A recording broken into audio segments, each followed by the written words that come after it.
भारत के जबरदस्त एक्शन से पाकिस्तान में हड़कंप। भारत ने पाकिस्तान की गोलीबारी का दिया मुंहतोड़ जवाब। लाहौर कराची में पाकिस्तान के एयर डिफेंस को तबाह किया।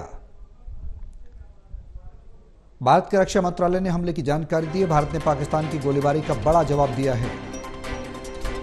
पाकिस्तान ने भी भारत की 15 चौकियों पर निशाना बनाया। उसके बाद भारत ने मुंहतोड़ जवाब दिया है।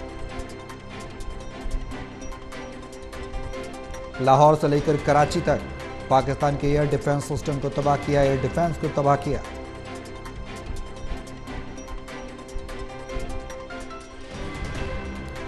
तो युद्ध शुरू हो गया, यह कहना बिल्कुल भी गलत नहीं होगा। भारत और पाकिस्तान के बीच जिस तरह से तल्खी बढ़ती जा रही है, तनावपूर्ण स्थिति बनती जा रही है, उससे यह जरूर है कि भारत की संकल्पता, भारत की दृढ़ता और भारत जिस तरह से पूरे विश्व को शांति का संदेश देता रहा है, तो भारत ने यह भी समय समय पर साबित किया है कि अगर भारत के खिलाफ आंख किसी ने उठाई तो फिर भारत छोड़ेगा नहीं। तो डल टीवी के एसेट एडिटर प्रदीप कुमार हमारे साथ हैं। ज्यादा जानकारी के लिए सीधे उनका रुख करेंगे। प्रदीप जी, भारत ने जबरदस्त एक्शन किया है, पाकिस्तान में हड़कंप मचा हुआ है, लाहौर से लेकर कराची तक एयर डिफेंस तबाह हुए हैं। क्या कुछ जानकारी है इस पूरे घटनाक्रम को लेकर, जिस तरह से वॉर हैज बीन बिगन, ये कहना गलत नहीं होगा? और देखिए बिल्कुल, और जिस तरीके से अपडेट मिल रहे हैं, निश्चित तौर पर बड़ा घटनाक्रम हुआ है और भारत ने पाकिस्तान के आतंकवादी हमले के जो अटैक पहलगाम में आतंकवादी हमला हुआ, उसका जोरदार जवाब देते हुए ऑपरेशन सिंदूर लॉन्च किया था और उसके बाद से ही यहाँ पर घटनाक्रम बदला हुआ है। पाकिस्तान की ओर से सीमा पार से जो फायरिंग की गई और कल जिस तरीके से अलग अलग शहरों को निशाना बनाने की कोशिश की गई, उस पर जोरदार जवाब दिया गया है। एयर डिफेंस सिस्टम लाहौर का वो तबाह कर दिया गया है, निष्क्रिय कर दिया गया है। ये जानकारी रक्षा मंत्रालय के बयान में दी गई है। इसके अलावा ये भी बताया गया है कि किस तरीके से पाकिस्तान ने ये कोशिश की कि वो भारतीय शहरों को निशाना बनाए, लेकिन भारतीय जो फोर्स थी वो मुस्तैद थी और उन्होंने इसको नाकाम किया।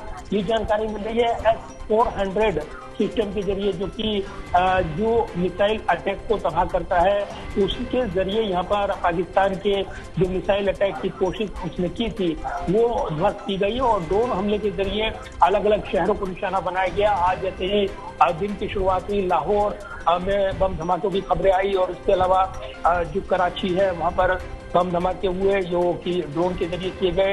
इसके अलावा रावलपिंडी में बम धमाके हुए जो कि ड्रोन के जरिए किए गए। पाकिस्तान की ओर से दावा किया गया कि करीब 12 शहरों को निशाना उससे बनाया गया है। अब ये औपचारिक पुष्टि खुद भारत ने कर दी है कि भारत ने भी जवाबी कार्रवाई की है और भारत ने पाकिस्तान के एयर डिफेंस सिस्टम को तबाह किया है, जो कि लाहौर में मौजूद था। लाहौर में एयर डिफेंस सिस्टम को टारगेट किया गया और इसके अलावा भी तमाम इनपुट मिल रही हैं। तो ये जरूर है कि बौखलाए और पाकिस्तान कोई भी नापाक हरकत अंजाम ना दे, इस तरह की कोशिश, और इसीलिए उसको जोरदार जवाब यहाँ पर दिया जा रहा है। भारतीय सेना ने ये जवाब दिया है और इसी के साथ लाहौर और अन्य शहरों में जिसमें कराची, रावलपिंडी भी शामिल है, वहाँ पर पाकिस्तान के हमलों का जवाब देते हुए भारत ने ड्रोन के जरिए अटैक किया है और उन शहरों को टारगेट किया गया है जो कि प्रमुख शहरों में शुमार है पाकिस्तान के।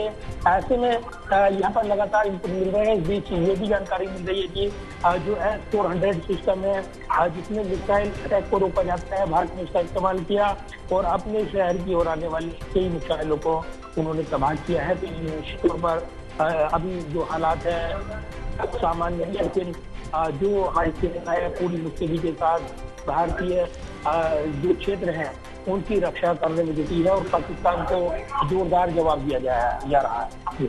प्रदीप जी, एक सवाल ये है, बेहद अंतर्राष्ट्रीय स्तर पर जिस तरह से भारत को समर्थन मिल रहा है, तो वहीं दूसरी तरफ खबर ये भी है कि चीन के जो राजदूत हैं वो पाकिस्तान के राजनयिकों से मुलाकात करते हैं। ये मुलाकात करना क्या कहता है? क्या ये अप्रत्यक्ष रूप से समर्थन है चीन का पाकिस्तान को, या फिर कुछ और बड़ा कुछ करने की कोशिश है भारत के खिलाफ? क्या कहती है ये मुलाकात?